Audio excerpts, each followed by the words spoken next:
All right, welcome everybody. This is Career Lab Wednesday. I'm your host, George Miller. Welcome, welcome. We are just getting going live here on YouTube and on LinkedIn. Welcome everybody.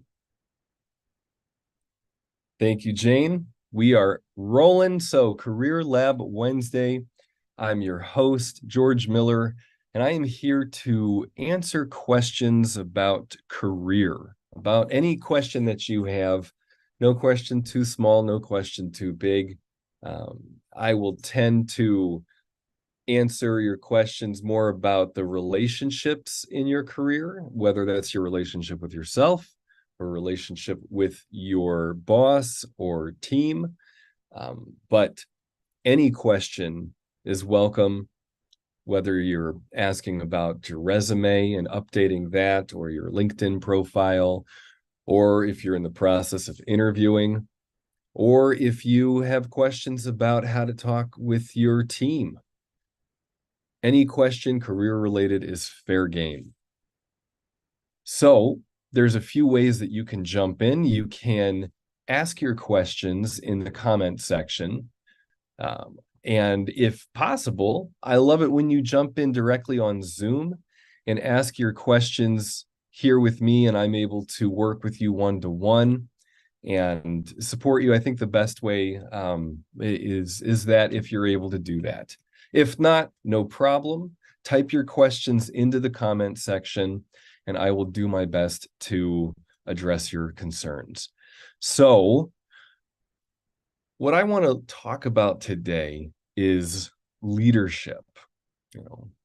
I'm a leadership coach, and what people are usually wanting when they're coming in for leadership coaching is really, I think you could boil it down to saying more confidence, wanting to see themselves in a way that they are more comfortable.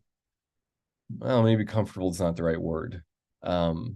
Confident that they can say what they need to say and ask questions that they need to ask, and that they're going to be able to handle any rejection or pushback.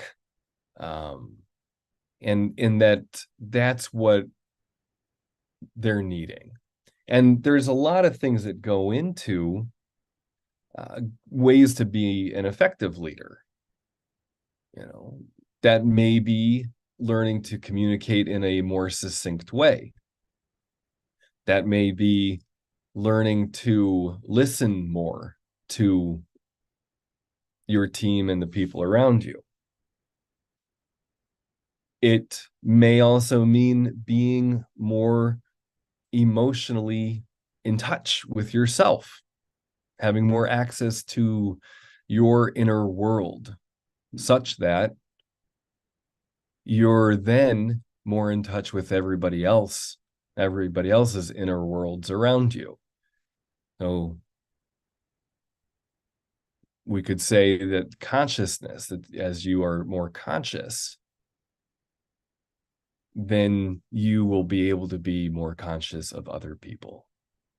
So you've heard me talk about emotional intelligence, what's going on inside yourself, and social intelligence, then how you're able to read and pick up on other people and take meaningful risks with other people to support them in developing. But so if we want to boil the definition of leadership down, we say that it's the ability to influence the thoughts, feelings, and actions of others. And who is able to influence the thoughts, feelings, and actions of others? You are. I am. Anybody is. We are all influencing all the time, and so we are all leading all the time. The more important questions are, am I effective? And what am I leading towards? So recognizing that you are a leader might be the first most important step, is to start reframing leadership that way for yourself, saying, okay, so I'm already leading. If I'm in a job search and I'm spending all my time responding to job ads and making lists and ultimately coming up with a bunch of filler work, then that's what I'm leading towards. I'm leading towards busy tasks. They may not get me the results I want, but that is sort of how I'm functioning. Now, if I'm like doing that, I'm responding to job ads, but I'm also reaching out to my network and I'm sharing about what I want and asking people for feedback and asking if they can get me an introduction. Now I'm leading towards that. I'm leading towards more connection. So instead of leading towards connecting with robots and AI and things online, then I'm leading towards more connection with human beings. And so I will get different results from doing that. And so I'm leading towards more interaction. And as you begin recognizing yourself as a leader, then the question, what am I leading towards, is going to come up more for you. And I think it's a better question. I think you'll get more results that you like asking that question instead of a question like, am I a leader, or how do I become a leader? So magic wand, you're already a leader. Now, what are you leading towards? So this is a skill that you can develop at any point in your career. You can see yourself as a leader and start interacting that way and thinking about, okay, what am I leading towards? How am I influencing the people I'm around right now? So if I'm sitting in a meeting, not saying anything, that's what I'm leading towards. Most people don't say, oh, Kelly over there sitting in the meeting, not saying anything. They wouldn't say, oh, she's a leader. They would say, nope, she's not a leader. She doesn't say anything. So if Kelly then starts speaking up, asking questions, offering input, then people will start to see her as a leader. And so, but I think it's helpful for you to hold that, well, Kelly sitting in a meeting not talking, she's just leading towards disengagement. Not saying that sometimes it's great to not talk as a leader. Sometimes it's really good to ask a powerful question and then shut your mouth and let the group pick up the anxiety and see what happens. So it depends on the situation. And so I'm hoping that this reframing of leadership is helpful to you. This is, there's a lot of research on this. The Wright Foundation, this was always their leadership model, was how are you leading, is more of the question instead of are you leading. So I'm going to do a quick room reset. This is George Miller here on Career Lab Wednesday, and I take all questions, anything career related. The way that I see a career working is that it's your pathway for you to reach your potential. What you're doing in your career is a lot of what you do in your life. And so it's a way for you to engage and take risks and learn more about yourself and develop things that are important for you to develop. I have coached people over the years who have had successful careers, had families, and get into their 50s or maybe 60s where their kids are going off to college. They've done all the right things and they're like, okay, cool. I have lived the American dream. And then they have the question, what now? Am I going to just retire? I could do that. Am I going to start my own business, or am I going to continue working with the company I've been working with for a while? Well, it's like there's something I haven't done yet. There's something that's important for me to do, and I don't really know what that is. And so I'll often then ask about what they've done so far and ask about the company that they're in and see if there's things that don't sit well with them. See if there's things that they want to advance in that company, and see if there's conversations that they haven't had yet, because perhaps they've just been doing all the right things, which is fine. It's fine, but it often, certainly as people develop into higher leadership positions, having conversations that are often uncomfortable is something that happens more. Being able to vision for your team and see what each person on your team wants for themselves but is afraid to confront, and then speaking to them about that, encouraging them, that kind of thing, that is very meaningful. And a lot of times people will start getting into that as they develop in their career. So great. Okay, we're getting some questions coming in. Again, what you can do is type your questions into the comment section, or if you want to, you can join in directly here on the Zoom link, and I can work with you one-to-one. If you want to remain anonymous, put that in your question. You can just say, don't use my name, or just use my first name. So there's a few ways that you can engage here on Career Lab Wednesday.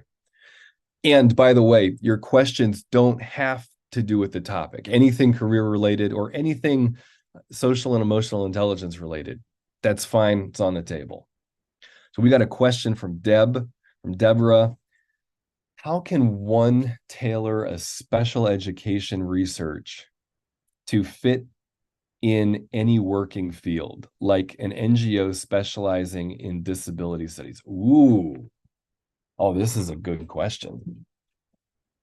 Okay. So, Deborah, if you have a very specialized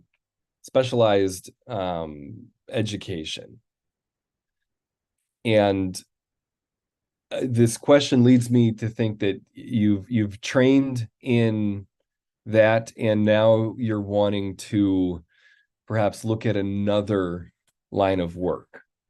Maybe there's not opportunity in that right now. So, and this will happen. I mean, especially, I think, in this country, as Americans, we make career transitions regularly, especially in the modern age. This was years ago that I read a report that most people will have like 14 different jobs throughout their career life. So, this is something that's going to come up a lot, probably for most people listening in. So how do you transition? How do you tailor what you're saying? Okay, got it. So Deborah's saying yes. So what you can do is think about your studies and what the core skills are that you have acquired there. And then you want to look at what interests you. So first, Deborah, don't just look at where a fit is. Like if you say, oh, I learned this, and I think that'll fit perfectly over here. I think it will be more useful for you to think about why you chose what you chose to study and where you think that would fit well and why it would be important to you. Why would looking at a different industry, of course, yes, to make money and, be of service. Okay, got some more questions coming. Good. So Deborah, so by looking at that, you are developing over your lifetime of working let's call it a career narrative. And so there's something that drew you to the studies that you did in special education research. And that thing that you're looking for in that about like what's that question that you're trying to answer. Now take that and apply that to other industries and see what people are needing in other industries how that question can have overlap. And I think of some things immediately with special education research. There's a lot that we learn from variance. How people come up with if I have a disability in one area of my life, the way that I compensate to be able to succeed is a very interesting thing to look at. And there's a lot to learn from how people compensate. And I suspect that there's overlap for you. And then now I'm going to get down to some basics, things that we see again and again and again. Ultimately, Deborah, when you are looking for work and applying and having conversations, the two most important things are, do you get stuff done? So people want to know, does Deborah get things done? And the other thing is, do we like working with Deborah? Is she somebody that, is good to have on a team? Feels good to be around. So those two things are behind every question that somebody is asking when they're interviewing you. And even if you have specialized education and you're saying, you know what, I'm going to take what I learned and I'm just going to go to a sales job, or I'm going to go to a completely different thing. But I can show how I led the projects, the research projects. I can demonstrate how I got results and how I was a blessing to the teams that I was working on. And you start sharing in that kind of way, you're going to get people interested in you. I had one woman I was working with who she was interviewing and got to the end of the interviews several times, and they're like, like, you know what, this isn't a good fit. We're looking for somebody who has, expertise in these areas, but geez, we wish we could hire you. Like, you are just such a good person. And that is what you ultimately want to look for. If you are rejected from getting hired, but they really like you as a person, that's something you can control. And if you need to go get more certifications for something, Deborah, then that you'll sort that out as you're having conversations. So I hope this is helpful. Let me know, Deborah, if there's, I kind of threw some things out there. I'm hoping that some of that lands for you. Let me know and give me a little more guidance if there's a direction that you want to go with this. I'm going to move over to another question now. But great question, Deborah. I think it's a really important one. We live in a world that changes all the time.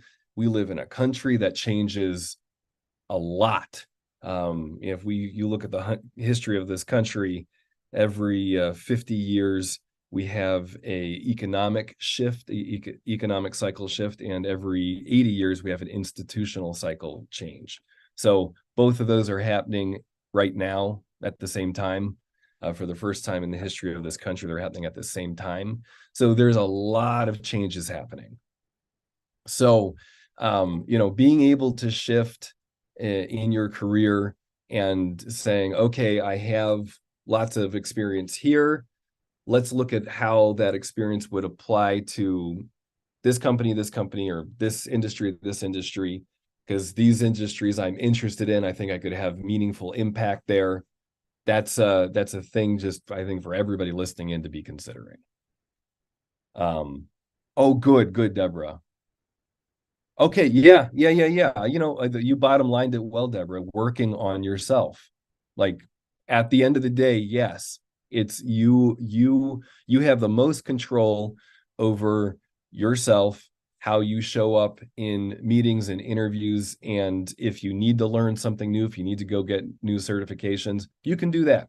That is a thing that a lot of us do. So great. Deborah, thank you. That is a question for everybody listening in. Anytime you ask a question, you're serving everybody listening in. A lot of people have the same questions, maybe haven't even formulated the question yet. And so you can ask anything that's on your heart, career related, and I will tend to answer it leaning towards social and emotional intelligence, more of the soft skills side of things. And if you have any recommendations for people, if you have an answer to a question that somebody's asking, please jump in and share. Okay, so Asha is asking, how can we change our life mindset to achieve something? That is a very good question. I would love to hear more. If you're able to jump in, please jump in or type in and give me a little more data. That's a big question. I mean, that is like, honestly, about, I don't know, 25, maybe up to sometimes 50% of what I work on with myself and with other people who I'm coaching is changing our mindset towards what we want, as opposed to having a mindset that is leading us towards things that we don't really want. So how do we change our mindset? And you ask it in an interesting way, which is our life mindset. So Alfred Adler is the thinker, educator who talked about the lifestyle, somebody's lifestyle. And that means more than just what I think we would think of these days as, what my lifestyle is in the city of Chicago. That's a part of it, but it's actually broader. My lifestyle meaning literally how I see the world, how I see myself in the world, and what I think the world expects of me. And so my lifestyle of being a, cis white dude in Chicago, Illinois, that's just a tiny piece of the pie of my overall lifestyle. So how do I change my life mindset, or if we're going to put it in Adlerian terms, how do I change my lifestyle towards achieving something? So understanding, first of all, that as an adult, I already have an operating system. I already have a way of seeing the world. I already have my lifestyle laid out before me, and I'm in it largely unconsciously. That can be step number one of just realizing, like, oh my goodness, there's so many things I do on automatic pilot. Then becoming aware of what our feelings are, being aware of what I'm feeling, because that gives me more of a sense of self, gives me more of a sense of what really matters to me, starts giving me very important data about who I am and how I see myself in the world. Instead of just saying something like, oh, I'm going to just focus on what I want and I'm going to spend 10 minutes every day meditating on making $1 million in the next 5 years or something like that. Because if I take on a strategy like that, like, okay, I want to achieve something in my life, so I'm just going to meditate on achieving something, that can help a little bit, but it doesn't take into account all of the limiting behaviors that we already have in our being. And so, by being aware of all of the unconscious ways we sabotage ourselves, removing those blocks then will be more likely to help us achieve what we want to achieve, rather than just sitting there thinking, meditating on what I want. Because all that happens when I meditate on what I want, and my unconscious mind is then saying things to me like, see, you didn't get $1 million yet, or see, you didn't do that yet. See, all this is all a crap, and you don't really matter, and it was silly of you to have the dreams that you have. And that's what can happen when we're not really strategic and we don't really understand ourselves in the world. So as I understand myself in the world better, I'm going to be better able to identify blocks and those unconscious limiting behaviors that I have, and I'll be more successful in removing those blocks and taking meaningful risks. So I hope that this is, you asked a really big question, Esha. So I'm giving you the best that I can with it. And then you're asking, what's your best advice for everyone that is helpful for others? That's a huge question. You are asking really good, huge, powerful questions.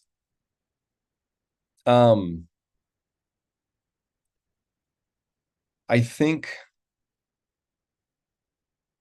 the biggest piece of advice I'd have is to know yourself. As I was sharing earlier, I've worked with people who were successful, but they didn't know themselves. And it was a huge loss.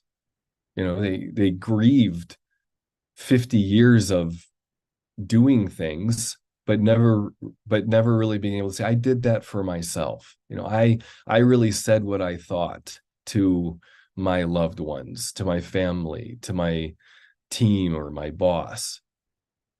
And so I think, and then as you know yourself more, you end up being more effective in whatever it is that you're doing anyway. And so that's I think that question that you're asking, best advice for anyone that's helpful to everybody, kind of does tie in with today's topic of leadership, and that everybody's a leader, and that knowing yourself as a leader, that's going to give you better data about how you spend your time and energy. So great big questions today. And as I was saying a little bit earlier, Esha, about emotions, that's a thing that in our culture, and probably the whole world, We have this mistaken understanding of emotions. We tend to think they're bad. And even a lot of the movies and research out there that are talking about the importance of emotions, like I hear them saying things like, oh, the negative emotions. And to really flip that and to say, no, there's no such thing as a negative emotion. It's all emotions have their place and are incredibly important data. That shift of thinking about our emotions is incredibly powerful. I have been working that shift about emotions for 15 years now, to choose to believe that my fear, my hurt, my anger, my sadness, and my joy are okay. In fact, they're gifts and are only going to help me have more purpose, more intention, more contact, and more effectiveness with everybody I interact with. This is like the basics of kung fu or karate or whatever. It's like always learning how to do that punch or that kick. So relationship with my feelings is incredibly powerful. And so as I have a different relationship with my feelings, I will have a different relationship with myself. I will understand myself better. I'll understand others better. I will make deeper connections with other people. And in terms of career and the question about, how do I tailor special education research to fit into any working field? I think that having that understanding of my emotions and what's really important to me, then I can take whatever my history is up to this moment and all the time and things I've invested in, whatever it is. And I can say, okay, here's what I've learned from that. And now with this deeper understanding of myself and my emotions and what matters to me, I can apply everything I've learned up to this point to these other things because I care about them. Because without that, the care, without the, the sense of like, why am I doing this?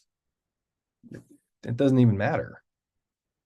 That's how burnout happens, is when you don't really know why you're doing something. So, okay, great. I'm glad you're saying thank you. So it sounds like you are getting value from this, Esha. Thanks for letting me know. Okay, well, I'm going to do a quick room reset. This is Career Lab Wednesday. I am your host, George Miller. I'm here every Wednesday at noon, taking your questions about career. And again, I will tend to lean in towards the soft skills and social and emotional intelligence and leadership things. But any questions are welcome. Questions about your resume. Resumes are so cool because they are a reflection back to you of how you're communicating in a real kind of pain in the butt way. I mean, I don't love resumes. I don't love making them. But it because they're limited and limited space and limited words that you can use, it really forces you to think through yourself. And it's great to get feedback on your resume. And so any questions like that, I will always make it about social emotional intelligence. Interviewing, any interview questions are welcome. Interviewing is a fantastic way for you to really develop yourself as a leader. If you are out in the job market and you're searching for things, it's just good to get interviews set up. And of course, you're going to prepare for those interviews. But the most important thing in an interview is that you are taking responsibility or acting as an authority in that meeting, in that interview. that you are asking questions about the company, that you are determining if it's a place that you actually want to work. That's going to make you way more desirable to any company. Because if I'm in an interview and I'm just trying to sell myself and say, see, I have all the experience that you need here, that's fine. You got to do that, say, yep, I'm a fit in that way. But in a relationship way, very soon, if you're just there listing off your accomplishments and you're not asking any questions and you're not feeling out where the person is that you're talking to, you could get through a whole interview, think you did a great job because you know, showed all the things that you know and that you're good at, and then never hear back. And you'd have no idea why you're not hearing back. You'd be like, geez, I thought I did a great job. I prepared. I understood the position. I talked well about myself. I thought I acted confident. But if you didn't make contact with that person, you're not going to know if what you're saying is actually landing for them. So, knowing yourself, knowing other people, learning about personality styles, that's a really helpful thing, to be able to understand the type of personality language that the person you're talking to is speaking.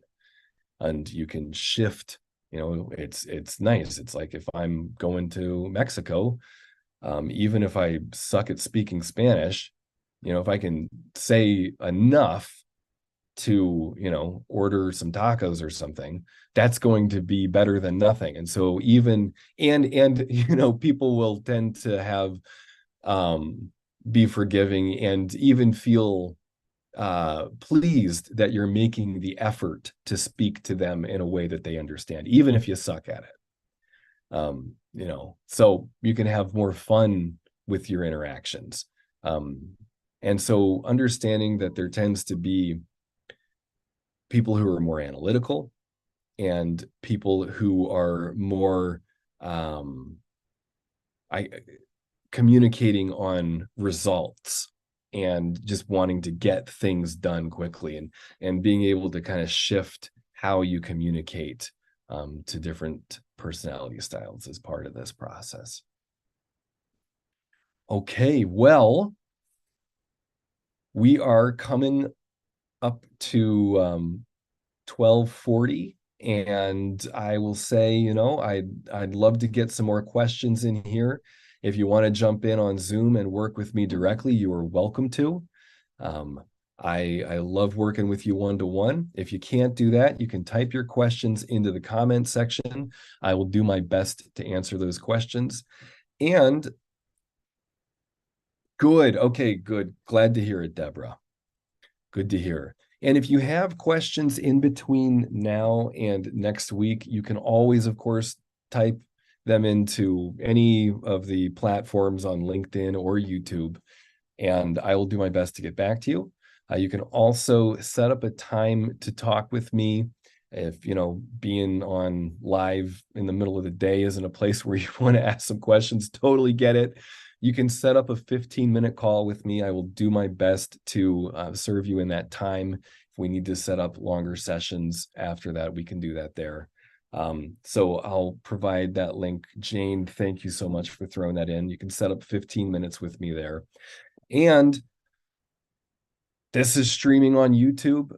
We have a lot of videos from previous career labs with different topics, different experts in coaching around resume building, LinkedIn profiles, negotiating salary, all that kind of stuff. And so you can subscribe to that YouTube channel. Now, for a lot of people, you'll see that I am on this new YouTube channel. I'm finally taking the feedback from YouTube, Google, and anybody in marketing that's talked to me for the past 5 years. And I'm finally having two separate YouTube channels. So I'm going to be having the leadership focused, career focused, professional things on this YouTube channel on Chicago Leadership Coaching. And I will be having more of the artsy hypnosis ASMR things on the other channel. Just George, I'll probably end up changing the name of that in a little bit, but those links are there. So go ahead, save those, subscribe to them. I'm always putting up new content.